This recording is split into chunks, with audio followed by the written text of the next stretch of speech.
Hello, my name is Natalie Camilla, and I'm a first-year teacher's candidate. My teachables are biology and physical education and health. Physical activity and exercise has always been a critical and important aspect of my life.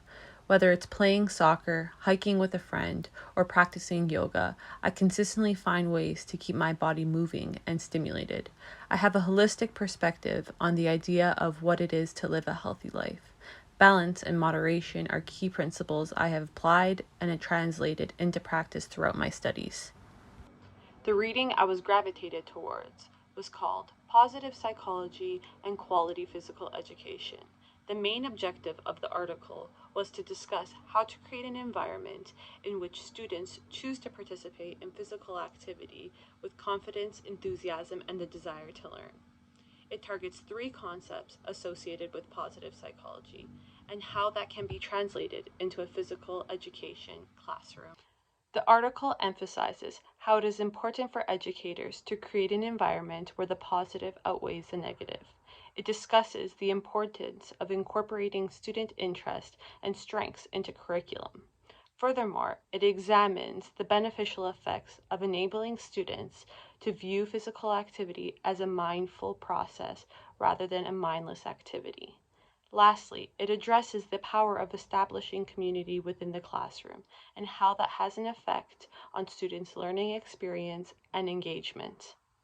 I find it interesting that as children, we love to move and play and dance, but as we get older, we lose the motivation to move. I chose this article because I wanted to expand my knowledge on what steps and strategies I can take to help students shift their perception of physical activity. I feel that it is important for a physical educator to have the appropriate tools to create an environment in which students are mentally engaged and interested in physical activity. I feel that I am an adaptable individual that is able to adjust based on different circumstances. A classroom environment is constantly evolving, whether it's issues with resources or changes in curriculum. I feel I will be able to approach the challenges with an open and level headed mindset. I feel confident within my degree of emotional intelligence. It is important to recognize that every student has a life beyond the classroom. The practice of empathy within the classroom is something I feel will allow students to feel recognized and potentially improve their learning experience. The extroverted parts of my personality will allow me to be very engaging with the students.